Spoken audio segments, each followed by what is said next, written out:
जय हिंद student, welcome back to physics resource centre 2.0। और आज के इस वीडियो में हम लोग फिजिक्स के मॉडल पेपर की बात करेंगे जो बोर्ड द्वारा जारी है।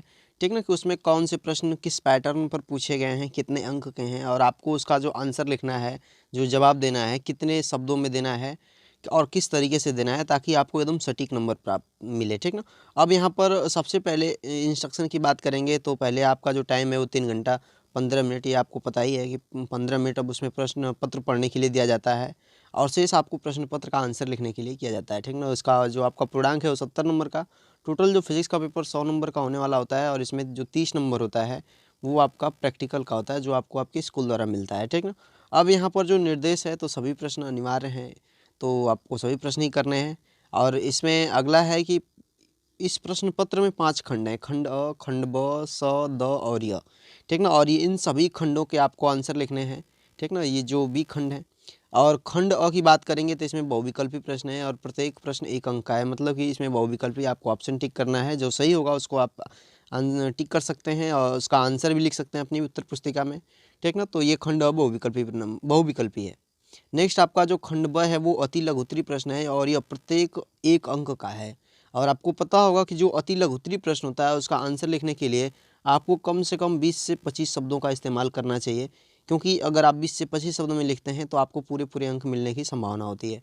ठीक ना। इसके बाद आपका जो खंड स है वो आपका क्या है, लघुत्तरी प्रश्न है और इस लघुत्तरी प्रश्न जो है प्रत्येक 2 अंक का है, मतलब 2-2 अंक का है। और जब यह 2 अंक का है तो इसका जो आपको आंसर लिखना चाहिए वो 25 से लेकर 50 शब्द के अंतर्गत लिखना चाहिए। ये लगभग होता है, एक मानक होता है, ऐसा नहीं कि 25 शब्द कह दिया तो 25 शब्द ही लिखेंगे। ठीक ना।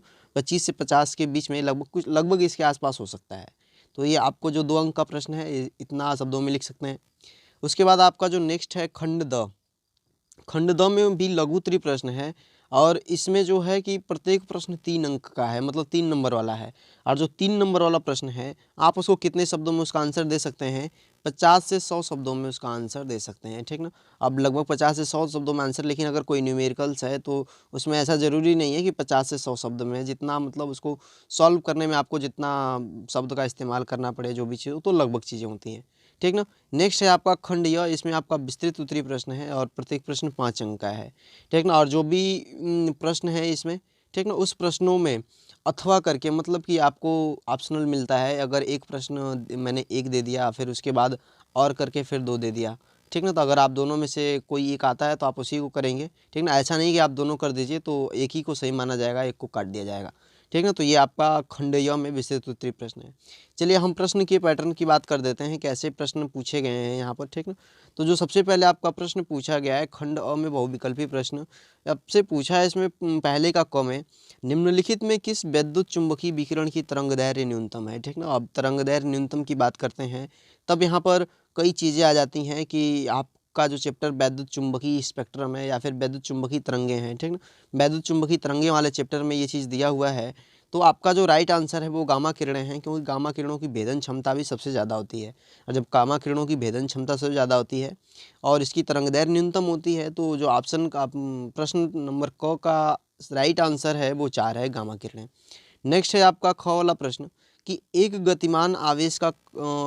गतिमान कण का संवेग p है, द्रव्य तरंग की तरंगदैर्घ्य क्या होगी। आपको यहाँ पर तरंगदैर्घ्य पूछा है, तरंगदैर्घ्य क्या है तो आप इसको फाइंड कैसे करेंगे। यह आपका प्रकाश वैद्युत प्रभाव वाले चैप्टर से है। तब यहाँ पर आपको पहले फोटोन की ऊर्जा एनर्जी E बराबर में एच न्यू पता होगी। फोटोन की energy E is equal to H nu. और जो आइंस्टीन का द्रव्यमान ऊर्जा समीकरण है E is equal to mc²। आपको ये दोनों चीज़ें याद होंगी। अब ये दोनों ऊर्जाएं एक दूसरे के बराबर होती हैं और यहाँ पर जो आवृत्ति और प्रकाश की चाल का जो अनुपात होता है वही आपका तरंगदैर्घ्य होता है, लेमडा होता है। ठीक ना। तो अब यहाँ पर जो लेमडा होता है इसका जो मान हम इसको सॉल्व करते हैं तो ये चपान में p मिलता है, यानी कि जो हमारा राइट आंसर है वो ऑप्शन नंबर ए है, ख वाला का। ठीक ना। चलिए अब नेक्स्ट प्रश्न की हम बात करते हैं, ग वाले का। ग वाला प्रश्न क्या दिया हुआ है, किरचॉफ का प्रथम नियम किस संरक्षण पर आधारित है। तो आपको पता होगा पहले किरचॉफ के कितने नियम है। किरचॉफ के 2 नियम है। एक आपका जो होता है संधि का नियम होता है और जो दूसरा होता है वो पास का नियम होता है।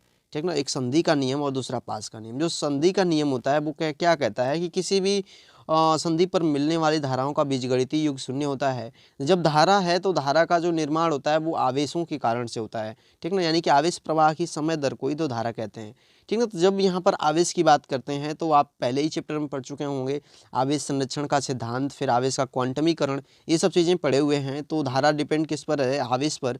तो यहाँ के हिसाब से मैं देखूँ तो जो राइट आंसर है वो हमारा आवेश संरक्षण पर आधारित होता है, ऑप्शन नंबर 3 पर।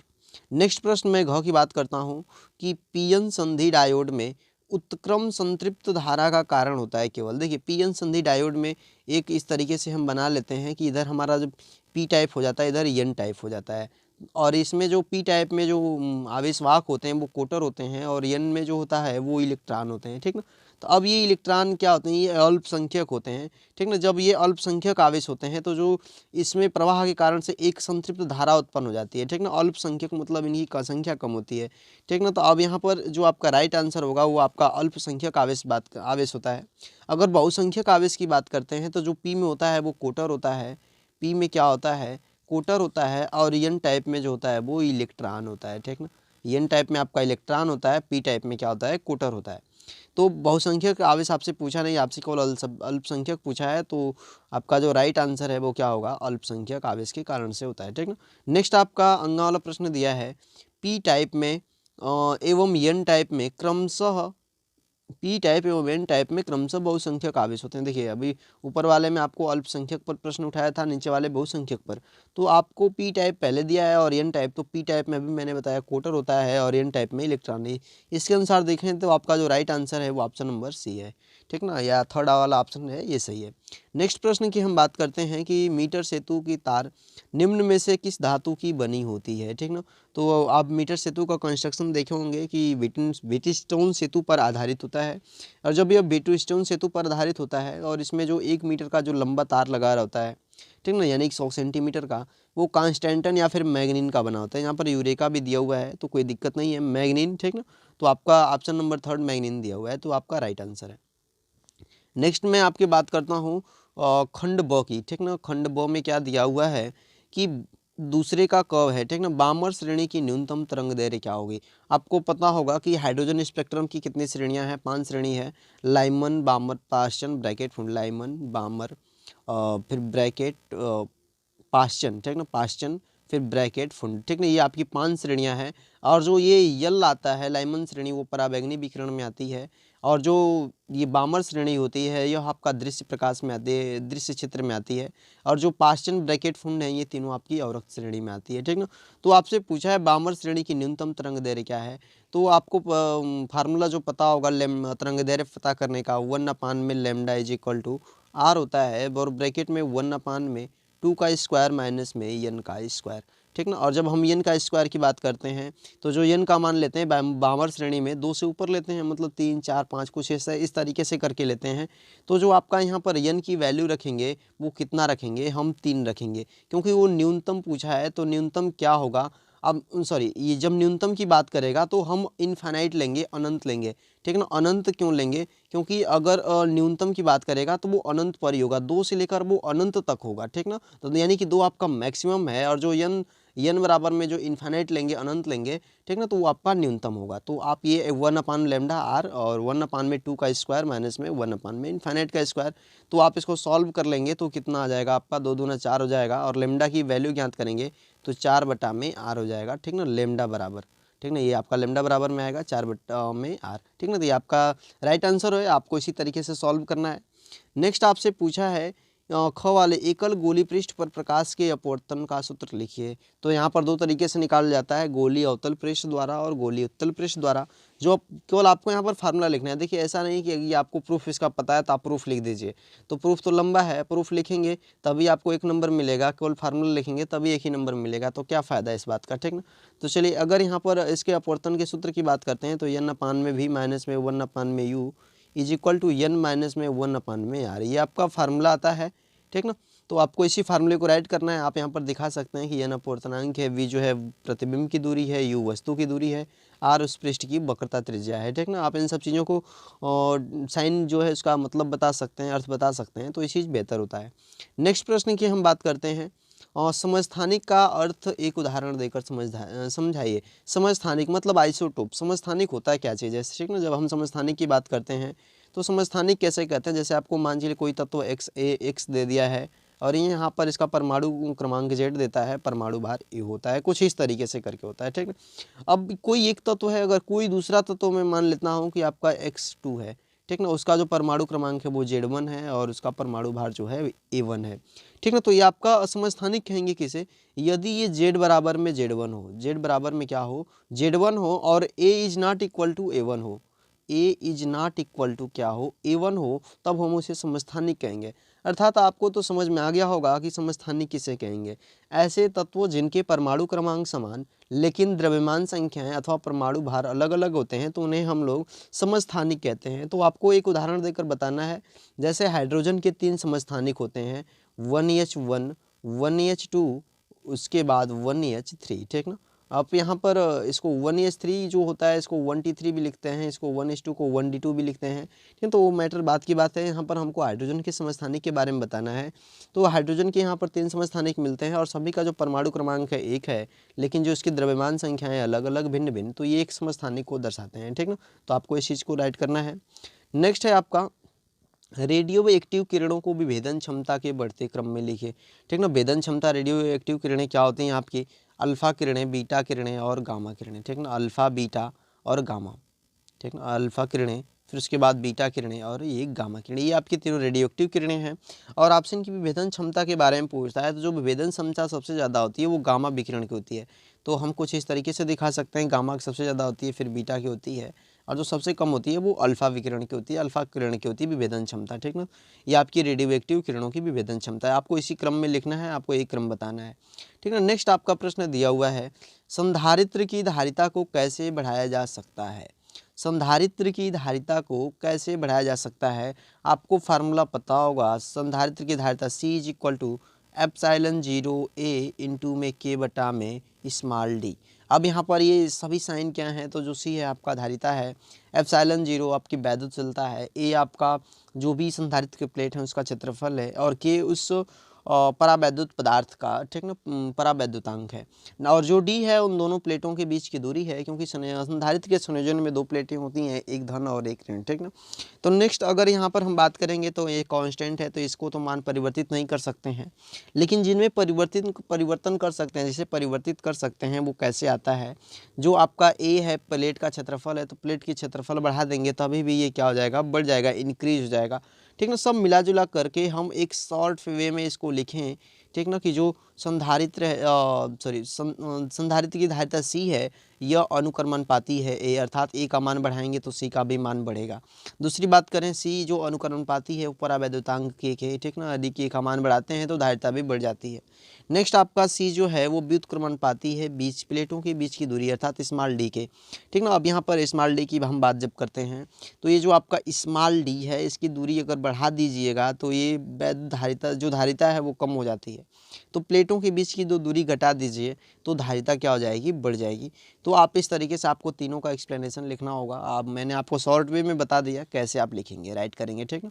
नेक्स्ट आपका प्रश्न दिया है, इंड गेट के लिए लॉजिक, प्रतीक, बूलियन व्यंजक तथा इसकी सत्यता सारणी। देखिए 1 नंबर का है, लेकिन थोड़ा सा बहुत ही लॉजिक वाला प्रश्न है, बहुत अच्छा है, ठीक ना। अब यहाँ पर इसे हम लोग लॉजिक गेट में पढ़ते हैं, तर्क द्वार, ठीक ना। लॉजिक गेट में तो एंड गेट में होता क्या चीज़ है कि आपका दो निवेशी होता है और एक निर्गत होता है, ठीक ना। 2 निवेशी होता है और एक क्या होता है, निर्गत, कुछ इस तरीके से करके, और ये आपका एंड गेट बन जाता है, ठीक ना। और आपका एंड गेट तो ये आपका A हो गया और ये आपका B हो गया, ठीक ना। और ये आपका रिजल्टेंट जो हो गया Y हो गया, ठीक ना। तो ये आपका क्या हो गया, A और B दोनों निवेशी हो गए और Y आपका क्या हो गया, निर्गत हो गया, ठीक है। इसके बूलियन व्यंजक की बात करते हैं तो लिखा कैसे जाता है, A and B equal Y, ठीक ना। ध्यान दीजिए जो डॉट है इसे हम लोग इक्वल पढ़ते हैं, नॉट की आप डॉट पढ़िएगा, ठीक ना। तो A and B equal Y ये इसका बूलियन व्यंजक है, ठीक है। इसके सत्यता सारणी की बात करते हैं तो पहले इसका परिपथ डायग्राम बनाते हैं। इसका परिपथ का डायग्राम कैसे बनाते हैं,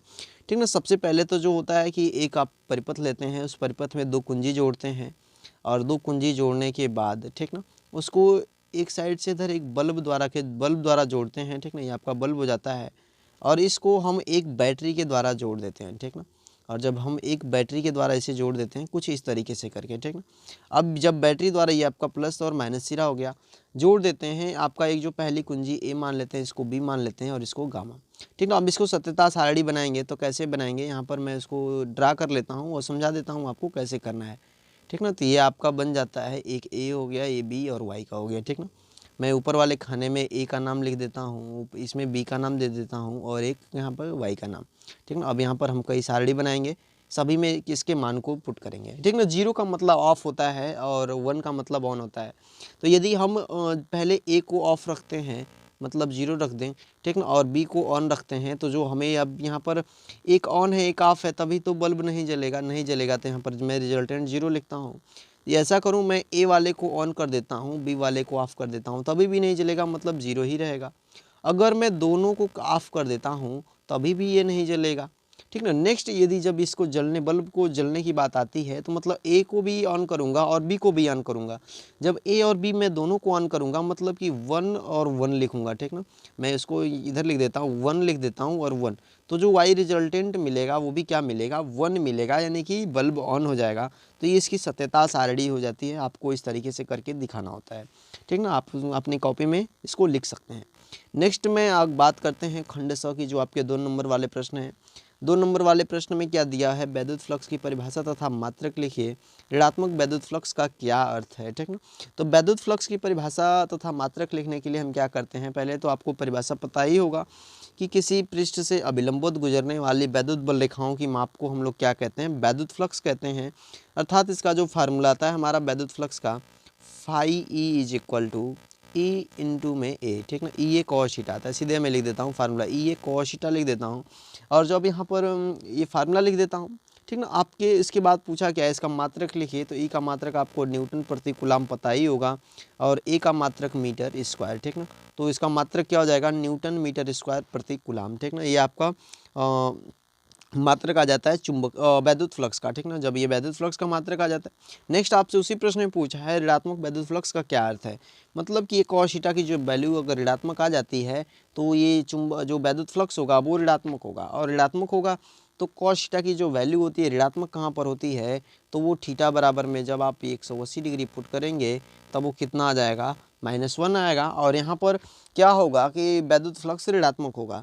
तो आप ये दिखा सकते हैं कि वैद्युत क्षेत्र और उसके क्षेत्रफल वेक्टर की जो दिशा अगर परस्पर 180 डिग्री पर स्थित होते हैं तो ऋणात्मक वैद्युत फ्लक्स प्रदर्शित होता है, ठीक ना। नेक्स्ट प्रश्न की हम बात करते हैं, बहुत ही सिंपल प्रश्न है।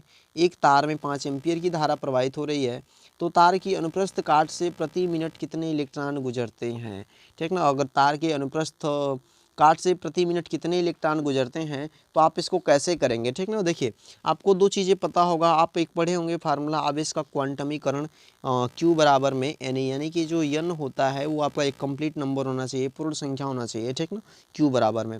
नेक्स्ट आपको वैद्युत धारा की परिभाषा पता होगा, I is equal to Q बटा में T, ठीक ना। I is equal to Q बटा T, तो यहाँ से आपको मिल जाता है Q is equal to YT मिल जाता है, ठीक ना। अब देखिए इस अवस्था में जो भी परिपथ में धारा प्रवाहित होगी उसके आवेश मतलब जो आवेश की मात्राओं के गुणनफल के बराबर होगी, मतलब Q बराबर में जो Ne है वो Q बराबर में IT के बराबर होगा। तो यहाँ पर हमें सिंपली करना क्या है, Ne is equal to IT put कर देना है, और जब हम Ne is equal to IT put कर देते हैं तो आपको N का मान आपसे पूछा गया है, E का मान आपको पता है -1.6 गुणे 10 की घात -19, ठीक ना। और यहाँ पर I आपको वैद्युत धारा दिया ही है, ठीक ना, 5 एम्पियर की धारा प्रवाहित हो रही है, ठीक ना। नेक्स्ट आपका समय प्रति मिनट दिया है, ठीक ना, 60 सेकेंड। तो आप ये वैल्यू को पुट करके सीधे N की वैल्यू फाइंड कर सकते हैं, प्राप्त कर सकते हैं। नेक्स्ट है आपका क्वेश्चन, हाइड्रोजन स्पेक्ट्रम में बामर श्रेणी की द्वितीय रेखा की तरंगदैर्घ्य, ठीक ना, बामर श्रेणी की द्वितीय रेखा की तरंगदैर्घ्य रिडबर्ग नियतांक के पदों में ज्ञात कीजिए, ठीक ना। अब यहाँ पे सिंपली आपको कुछ करना नहीं है। अगर द्वितीय रेखा की बात किया है मतलब द्वितीय स्पेक्ट्रल की बात करता है तो आप फिर से फार्मूला ऊपर वाला ही पुट करेंगे, 1/में लैम्डा इज इक्वल टू, ठीक ना, 1/में लैम्डा इज इक्वल टू कितना हो जाएगा, यह R हो जाएगा, और फार्मूला 1/में 2 का स्क्वायर माइनस में 1/में N का स्क्वायर, ठीक ना। अब यहाँ पर जो 2 से स्टार्ट होता है, 2 से लेकर इन्फाइनाइट होता है, अनंत होता है, जब 2 से लेकर इन्फाइनाइट होता है तब यहाँ पर आप क्या करेंगे कि द्वितीय रेखा कब पूछा है तो 2 के बाद 3 आता है, फिर उसके बाद 4 आता है, तो आप यहाँ पर N बराबर में सीधे 4/4 पुट कर देते हैं, और वैल्यू और जो आपका लेमडा का मान आएगा ठीक ना, वही आपका इसका क्या हो जाएगा तरंगदैर्घ्य। और आप यहाँ पर आर के जो रेडबर्ग नियतांक आर है उसका मान नहीं रखेंगे, क्योंकि आपको केवल आर के पदों में ही पूछा गया है।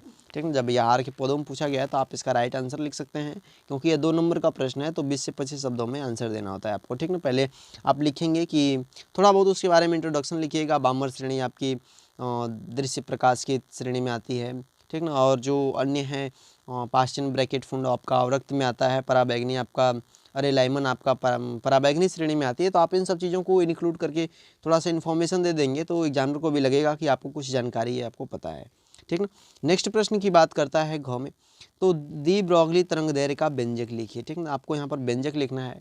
मैं आपको बता देता हूँ दे ब्रॉगली तरंगदैर्घ्य होता क्या चीज़ है। ठीक ना, तो पहले आपको दे ब्रॉगली आवृत्ति समझना होगा, न्यू नॉट। ठीक ना, दे ब्रॉगली तरंगदैर्घ्य न्यू नॉट आपने पढ़ा ही होगा।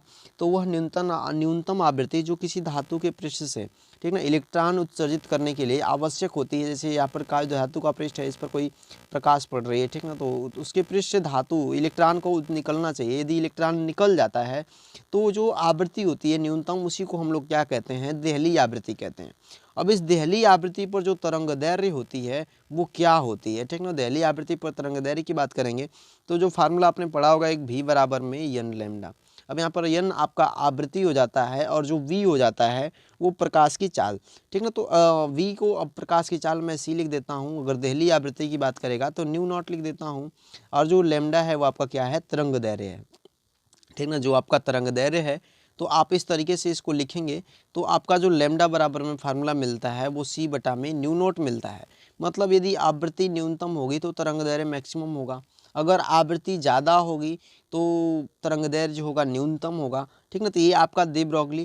तो दे ब्रॉगली तरंगदैर्घ्य क्या होगा कि जिस आवृत्ति पर, ठीक ना, वो धातु के पृष्ठ से इलेक्ट्रॉन निकलेंगे उसकी जो उस प्रकाश की जो तरंगदैर्घ्य होगी वही तरंगदैर्घ्य आपकी देहली आवृत्ति कहलाती, देहली दी ब्रॉगली तरंगदैर्घ्य कहलाती है। ठीक ना, दी ब्रॉगली तरंगदैर्घ्य कहलाती है। तो आप इस चीज़ को लिख सकते हैं। नेक्स्ट, ठीक ना, नेक्स्ट प्रश्न की हम बात करते हैं तो ऑप्शन नंबर खंड द में पूछा गया है, परस्पर संपर्क में रखे दो पतले लेंसों के संयोजन की फोकस दूरी के लिए सूत्र निगमित कीजिए। ये मैं आपको बता चुका हूँ, आप जाकर वीडियो देख सकते हैं। ठीक ना, आप राइट आंसर कर सकते हैं। नेक्स्ट आपका है आइंस्टीन के प्रकाश वैद्युत समीकरण का निगमन कीजिए। आपको यहाँ पर निगमन करना है और यह 3 नंबर का है। ठीक ना, और बहुत ही सिंपल है। सिंपल इसलिए है क्योंकि जो किसी भी अब वो जो प्रकाश वैद्युत प्रभाव होता है या फिर प्रकाश वैद्युत समीकरण आइंस्टीन ने प्रस्तुत किया तो उन्होंने बताया जो ऊर्जा होता है वो कार्यफलन और इलेक्ट्रॉन की गतिज ऊर्जा के बराबर होता है। मतलब E = W+ में E के। अब यहाँ पर जो फोटॉन की ऊर्जा होती है वो h न्यू होती है और जो कार्यफलन होता है h न्यू नॉट होता है। मतलब h न्यू नॉट क्या है आपकी, फिर से दी ब्रॉगली आवृत्ति है या फिर देहली आवृत्ति है। ठीक ना, अब h न्यू नॉट है। उसके बाद आपका प्लस में E के, मतलब इलेक्ट्रॉन की गतिज ऊर्जा है और गतिज ऊर्जा मैक्सिमम होती है तो 1/2 होगा।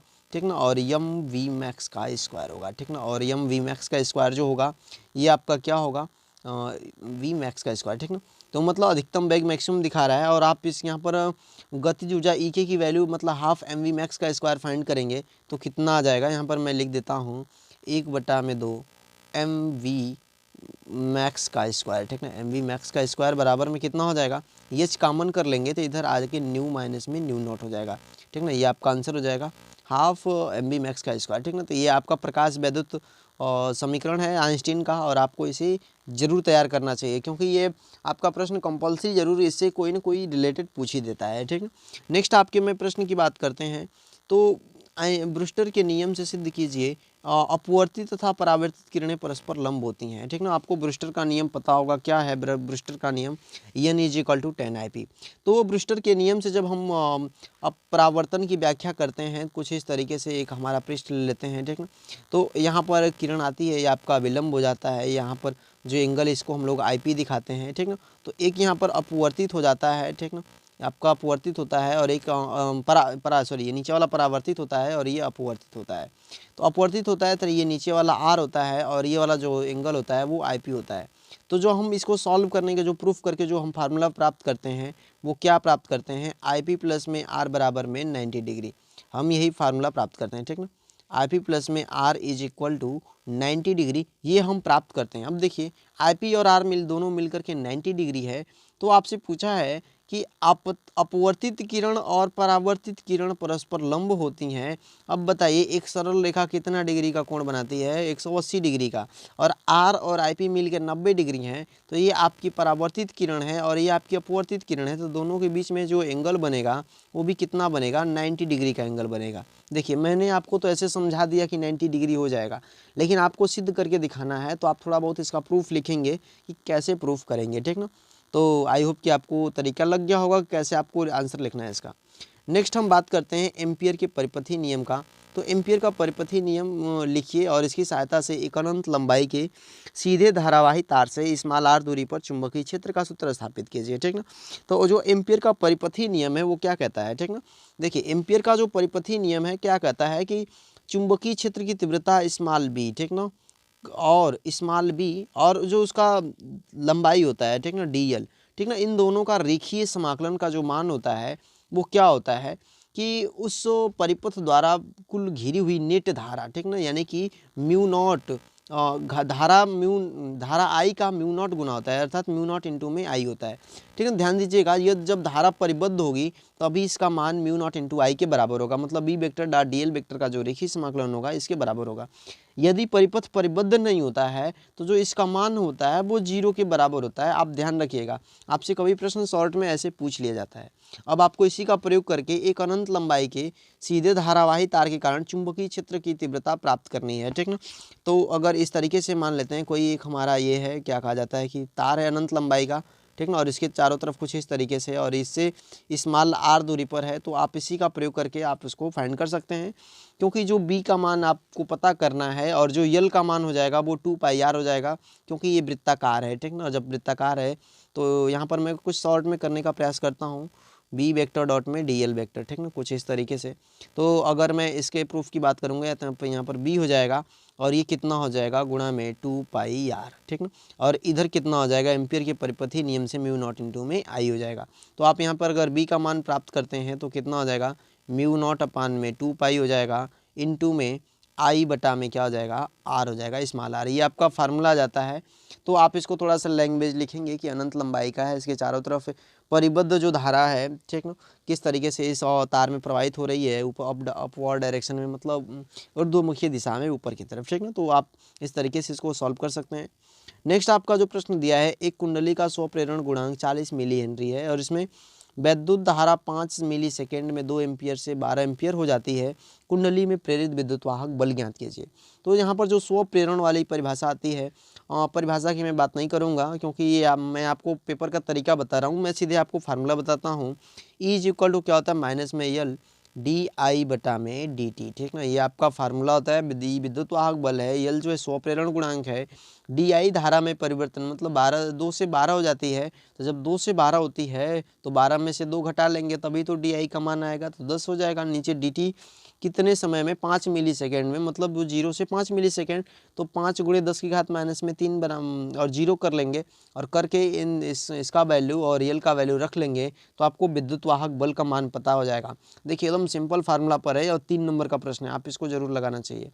नेक्स्ट यहाँ पर मैं बात करता हूँ क्या है, एक पतले समतल उत्तल लेंस की फोकस दूरी 20 सेंटीमीटर है, तो उसके पदार्थ का अपवर्तनांक 1.5 है। इस लेंस के उत्तल पृष्ठ की वक्रता त्रिज्या ज्ञात कीजिए। देखिए यहाँ पर अगर ये समतल उत्तल पृष्ठ की बात करता है, ठीक ना, तो समतल उत्तल पृष्ठ कैसे होगा कि उसका एक पृष्ठ समतल होगा और जो दूसरा पृष्ठ होगा उत्तल होगा।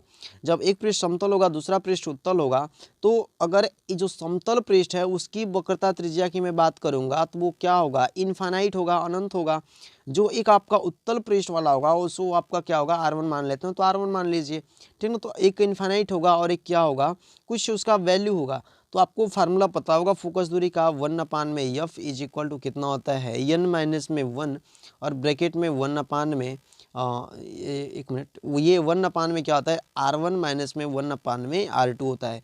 ये आपकी वैल्यू होती है और यहाँ पर R1 बराबर में आप इन्फिनाइट रख देते हैं, सॉरी R2 बराबर में इन्फिनाइट रख देते हैं समतल पृष्ठ की, ठीक ना।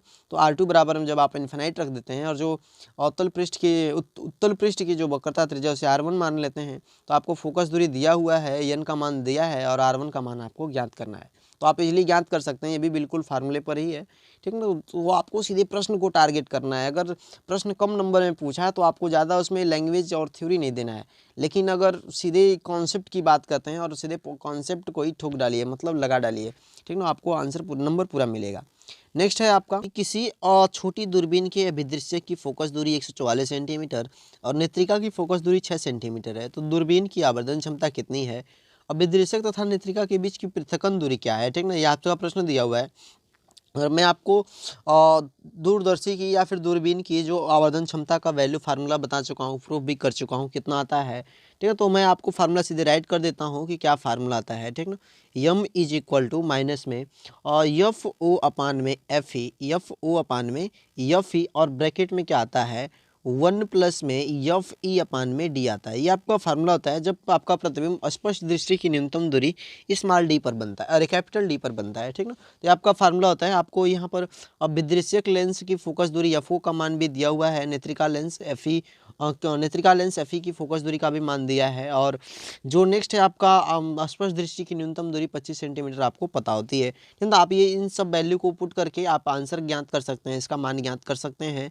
नेक्स्ट प्रश्न की हम बात करते हैं, इसी में अभिदृश्यक तथा नेत्रिका के बीच की फोकस दूरी, मतलब कि जो नली होती है उसके एक सिरे पर अभिदृश्यक लेंस लगा होता है और जो दूसरे सिरे पर होता है नेत्रिका लेंस लगा होता है, ठीक ना। तो अब इन दोनों के बीच जो नली की लंबाई हो जाती है वो कितनी हो जाती है, तो एफ ओ प्लस में यू ई हो जाती है। मैं आपको डिराइव कर चुका हूँ, आप जाकर वीडियो देख सकते हैं, ठीक ना। तो एफ जीरो प्लस में यू ई होता है, ये आपके दूरदर्शी की लंबाई, ठीक ना। नेक्स्ट प्रश्न की हम बात करते हैं, एलईडी क्या है, ठीक ना। नेक्स्ट प्रश्न की हम बात करते हैं, तो आप यहाँ पर दिया है एलईडी क्या है। एलईडी क्या है, परिपथ बनाकर इसके वी आई अभिलक्षणी को प्रदर्शित कीजिए, ठीक ना। देखिए यहाँ पर एलईडी बात करते हैं तो यह प्रकाश उत्सर्जक डायोड होता है, मतलब लाइट इमिटिंग डायोड, लाइट यहाँ पर लाइट इमिटिंग डायोड, ठीक ना। जो लाइट इमिटिंग डायोड होता है ये एलईडी इसी पर आधारित होता है। ये क्या है, प्रकाश उत्सर्जक डायोड, मतलब कि जो भी आपका विभवांतर होता है उसको प्रकाश ऊर्जा में बदलता है, ठीक ना। जो दृश्य या फिर अदृश्य उसमें बदलता है, ठीक ना। एलईडी का आप इसको पूरा कंप्लीट तैयार कर सकते हैं। नेक्स्ट इसके वीआई अभिलक्षणी को प्रदर्शित कीजिए, मतलब जो इसका ग्राफ है वो किस तरीके का बनता है। ग्राफ की बात करते हैं तो ग्राफ कुछ इस तरीके से बना लेते हैं हम लोग। इधर एक तरीके से ये जो होता है ऊपर धारा को दिखाता है, ये आई को दिखाता है, मतलब इधर अग्र धारा, ठीक ना, पॉजिटिव दिखाता है। इधर नीचे निगेटिव मतलब पश्च धारा को दिखाता है। इधर जो वोल्टता होता है वही पश्च वोल्टेज माइनस में वोल्टेज को दिखाता है। इधर आपका अग्र वोल्टेज V0 दिखाता है, V प्लस भी दिखाता है, ठीक ना। तो इसके ग्राफ बनाते हैं तो इसका ग्राफ कुछ इस तरीके से बनता है, ठीक ना, इस तरीके से, ठीक ना। ये आपका एलईडी का ग्राफ बनता है, इधर पश्च वोल्टेज और इधर अग्र वोल्टेज, ठीक ना। तो आपको यही ग्राफ बना करके प्रदर्शित करना है कि कहाँ पर क्या चीज़ें हैं, ठीक ना। नेक्स्ट है आपका परिपथ, किरचॉफ के नियमों को परिपथ चित्र बनाकर समझाइए। ये जो किरचॉफ का नियम है वो परिपथ चित्र बनाकर समझाना है, मतलब संधि का नियम है, दूसरा बंद पास का नियम है, ठीक ना। तो किरचॉफ का नियम एक आपको मैं पहले ही बता चुका हूँ, जो पहला नियम है वो आपको संधि का नियम होता है। अभित संरक्षण पदार्थ होता है, तो मतलब कोई भी ऐसे संधि होती है इस पर जो आकर कुछ धाराएं मैं मान लेता हूँ कि मिल रही हैं और कुछ धाराएं जा रही हैं, ठीक ना। अब देखिए यहाँ पर इसमें इस परिपथ में और इस परिपथ में जो धाराएं वो जा रही हैं और इन तीनों से धाराएं जा रही थी, इनका जो बीजगणितीय योग होता है शून्य होता है। तो आप यहाँ पर I1 I2 I3 नाम दे करके इसको प्रूफ कर सकते हैं और उसको सॉल्व करके दिखा सकते हैं। नेक्स्ट आपका जो बंद पास वाला नियम है आप उसको भी बना करके दिखा सकते हैं कि जो भी बैटरी का विद्युत वाहक बल होता है, ठीक ना, उसके संगत प्रतिरोध और उसमें प्रवाहित होने वाली धाराओं के गुणनफल के योग के बराबर होता है। आपको यही चीज़ दिखाना है, ठीक ना। नेक्स्ट आपका यहाँ पर दिया है, अथवा में दिया हुआ है कि इस प्रश्न को, ठीक ना, अथवा में दिया है कि एक समतल विद्युत चुंबकीय तरंग में दोलित चुंबकीय क्षेत्र B का जो मान दिया है y बराबर में 8 × 10⁻⁻6 इंटू में साइन 10 की घात साइन 2 × 10 की घात 11 t प्लस में 300 पाई x, ठीक ना। ये टेस्ला द्वारा दिया जाता है, ये B का मान है। तो आपको विद्युत चुंबकीय तरंग लैम्डा का मान ज्ञात करना है और दोलित वैद्युत क्षेत्र का व्यंजक ज्ञात करना है। तो ये बहुत ही सिंपल प्रश्न है, आप इसको सॉल्व कर सकते हैं, ठीक ना। नेक्स्ट प्रश्न की मैं बात करूंगा, तो किसी उत्तेजित हाइड्रोजन परमाणु के लिए इलेक्ट्रॉन की ऊर्जा माइनस में 3.4 वोल्ट है। इस इलेक्ट्रॉन का कोणीय संवेग ज्ञात कीजिए कि nवीं कक्षा में इलेक्ट्रॉन की ऊर्जा माइनस में 13.6 बटा में n स्क्वायर वोल्टेज होती है। और यहाँ पर आपको प्लॉन्क कांस्टेंट का मान भी दिया हुआ है 6.63 गुणे 10 की घात माइनस में 34 सेकेंड। आप इसको सॉल्व कैसे करेंगे, देखिए जो आपके इलेक्ट्रॉन की ऊर्जा होगी उत्तेजित अवस्था में, आप यहाँ पर जो माइनस में 3.4 वोल्टेज होगा ये किसके बराबर होगा, माइनस में 13.6 बटा में n स्क्वायर इलेक्ट्रॉन वोल्ट के बराबर होगा, ठीक ना। अब यहाँ पर उत्तेजित अवस्था में बात करेंगे तो जो भी हाइड्रोजन परमाणु अपनी कक्षा को छोड़ेगा, जब अपनी कक्षा को छोड़ेगा तो वैल्यू क्या मिलेगी हमें, मतलब n बराबर में 2 पुट करेंगे, लेकिन पुट कहाँ करना है, यहाँ पर नहीं, ठीक ना। जो आपका कोणीय संवेग mvr बराबर में क्या होता है, nh अपान में 2 पाई होता है। और जब nh अपान में 2 पाई होता है तो आप यहाँ पर n अपान में 2 वैल्यू पुट करेंगे, प्लैंक नियतांक का मान आपको पता होगा, और यहाँ पर जो 2 और पाई का मान 3.14, तो आप यहाँ पर वैल्यू पुट कर देंगे, आपका आंसर आ जाएगा, बहुत ही सिंपल है, ठीक ना। नेक्स्ट प्रश्न में हम लोग खंड य की बात कर लेते हैं। तो खंड य में आपका संधारित्र की धारिता की परिभाषा लिखना है। समांतर प्लेट संधारित्र की धारिता का व्यंजक प्राप्त कीजिए और इसकी धारिता कैसे बढ़ाई जा सकती है। तो मैं आपको व्यंजक भी लिख चुका हूँ और धारिता कैसे बढ़ाई जा सकती है किन चीज़ों पर डिपेंड रहता है, ये चीज़ मैं आपको पहले और जो शुरुआती में प्रश्न आया था वहीं पर मैं बता चुका हूँ, ठीक ना। कि आपका जो फार्मूला आता है C बराबर में एप्सिलॉन 0a इंटू के अपान में स्मॉल डी, ठीक ना। ये आपका व्यंजक है, आपको प्राप्त करना है, इसको प्रूफ करना है, ठीक ना। कि एक धन और ऋण प्लेट और कैसे प्रूफ आता है, थोड़ा सा मैं आपको इंट्रोड्यूस करा देता हूँ उससे।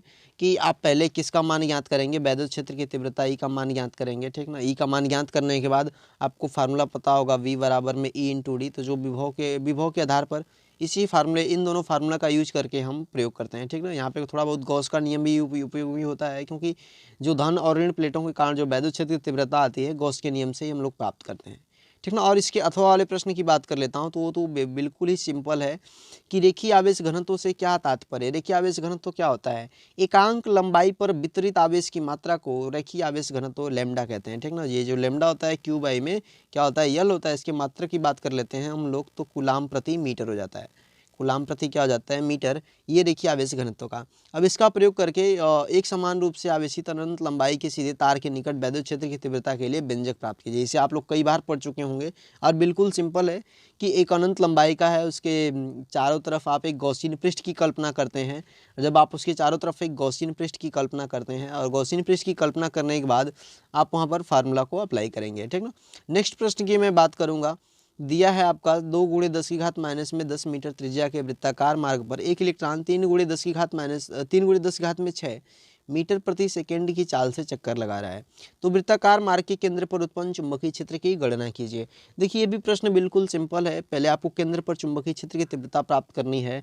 तो आपको B बराबर में फार्मूला आपको क्या पता होता है, म्यू नॉट इंटू में I अपान में 2a। ये आपका वृत्ताकार कुंडली के, ठीक ना, वृत्ताकार जो भी मार्ग है, ठीक ना, उस तार का, ठीक ना, तो इलेक्ट्रॉन का, ठीक ना। तो आप केंद्र पर चुंबकीय क्षेत्र की तीव्रता का फार्मूला ये होता है। आप यहाँ से इस फार्मूले को अप्लाई करेंगे। नेक्स्ट आपको अप्लाई करने के लिए आपको किन चीज़ों की ज़रूरत पड़ेगी, आपको आई का मान तो पता ही नहीं है, तो आपको आई के मान की भी ज़रूरत होगी। और यहाँ पर मैं एक इलेक्ट्रॉन की बात कर रहा हूँ, तो I is equal to formula क्या होता है, क्यू बाई में टी होता है। I is equal to formula Q by में टी होता है और क्यू बराबर में एन ही होता है। तो एन बराबर में 1 रखेंगे तो यह स्मॉल ई अपान में क्या आ जाएगा, टी। तो मतलब आई इज इक्वल टू स्मॉल ई अपान में टी, ठीक ना। अब यहाँ पर एक और बात आ जाती है कि आप हाई का मान तो प्राप्त कर लिए, लेकिन टी का मान कहाँ से आएगा। तो टी बराबर में क्या है, टी आपका समय है, ठीक ना। टी आपका क्या है, समय। और जब भी वृत्ताकार होगा तो उस पथ की जो त्रिज्या मान लेते हैं यदि 2 पाई आर है या फिर 2 पाई ए मैंने लिया है, तो 2 पाई ए है और अपान में इसका जो वेग दिया है वो भी दिया हुआ है। तो टी बराबर में समय बराबर दूरी बटा चाल, तो उसकी परिधि के बराबर इसकी दूरी 2 पाई ए हो गया, चाल क्या हो गया, वी हो गया। तो टी बराबर 2 पाई ए अपान में क्या हो गया, वी हो गया। तो अब यहाँ पर आपको टी का वैल्यू मिल गया। तो अब ये जी टी का वैल्यू है आई वाले इक्वेशन में रख लेते हैं, तो आपको आई का मान पता चल जाता है। तो आई का जो मान होगा वो कितना आ जाएगा, ई वी बटा में 2 पाई ए आ जाएगा इसका मान, ठीक ना। आई का मान आ जाएगा, ठीक ना, ई भी अपान में 2 पाई ए, ये आपका धारा का मान आ गया। अब इस जो आई का मान है आप इसको समीकरण नंबर किस में रख लीजिए, पहला वाला में रख लीजिए, जो कि केंद्र पर चुंबकीय क्षेत्र की गणना करना था, जो मैंने आपको फार्मूला बताया बी बराबर में म्यू नॉट इंटू आई अपान में 2a, ठीक है। तो आप उस फार्मूले में पुट करेंगे तो जो आपका बी बराबर में फार्मूला मिल जाएगा वो क्या मिलेगा, म्यू नॉट अपान में 4 पाई इंटू में mu not upon 4 pi into में ई वी बटा में ए स्क्वायर ठीक ना, ये आपका फार्मूला मिल जाता है और आपको यहाँ पर सभी चीज़ों का वैल्यू पता हुआ है, मान पता है और आप इसको रख सकते हैं, पुट कर लेंगे तो आपका आंसर आ जाएगा। ठीक ना। नेक्स्ट यहाँ पर आता है प्रश्न आपका कि दो समांतर धारावाही चालकों के बीच कार्य करने वाले बल का सूत्र प्राप्त कीजिए।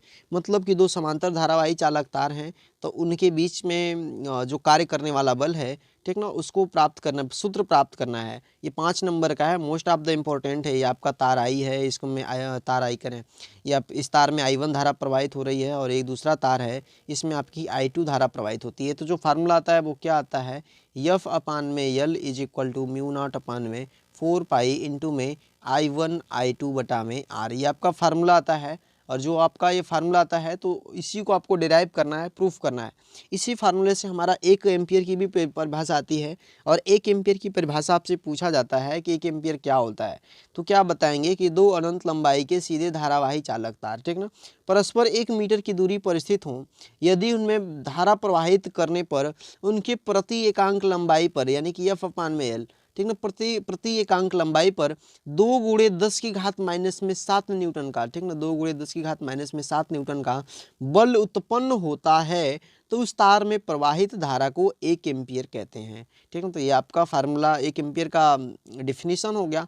ठीक है, तो आपको 1 एम्पियर की डिफिनीशन इसी से आती है, तो आप अगर इस प्रूफ को तैयार करते हैं तो आपको 2 चीज़ें इसमें क्लियर हो जाएंगी। ठीक है, नेक्स्ट प्रश्न की हम बात करेंगे। तो आपसे पूछा है एलसीआर संयोजन के लिए श्रेणी अनुनादी परिपथ समझाइए, बनाइए। इस परिपथ के लिए अनुनादी आवृत्ति का सूत्र प्राप्त कीजिए और अनुनादी आवृत्ति प्रतिरोध पर कैसे निर्भर करती है।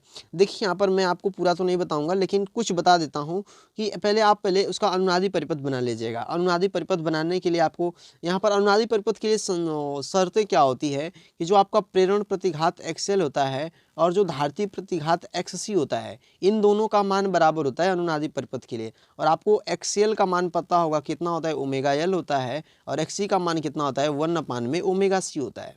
और जब आपको ये दोनों वैल्यू पता है तो आपको ओमेगा स्क्वायर बराबर में कितना मिल जाएगा, 1 अपान में LC मिल जाएगा कोणीय वेग का। ठीक ना, तो ओमेगा स्क्वायर 1 अपान में LC मिल जाएगा। ठीक ना, ये आपका कोणीय आवृत्ति हो गई, अनुनादी आवृत्ति, कोणीय आवृत्ति कह रहे हैं तो अनुनादी आवृत्ति ओमेगा हो गई। ठीक ना, तो ये आपकी अनुनादी आवृत्ति, ये आपकी अनुनादी आवृत्ति नहीं है। ठीक ना, ये आपकी कोणीय वेग है ओमेगा। ठीक ना, अनुनादी जो आवृत्ति आएगी वो कैसे आएगी कि ओमेगा बराबर में क्या होता है, 2 पाई एफ होता है, 2 पाई एफ। ठीक ना, या फिर 2 पाई एन भी लिखते हैं। तो ये आप जो आपका एन है यही आपका कोणीय अनुनादी आवृत्ति है। ठीक ना, जो आपका ये एन अनुनादी आवृत्ति है, तो आप इस को ओमेगा जो बराबर में आप फार्मूला प्राप्त किए हैं 1 अपान अंडर रूट LC, तो इसमें आप पुट कर देंगे ओमेगा की वैल्यू, तो ये क्लियर हो जाएगा। आप जो एन का मान रख लीजिए, एन रख लीजिए स्मॉल एन, या फिर स्मॉल एफ रख लीजिए, तो ये आपकी अनुनादी आवृत्ति आ जाती है। और यह प्रतिरोध पर कैसे निर्भर करती है, तो आप इसी को दिखा सकते हैं। ठीक ना, प्रतिरोध के पदों में।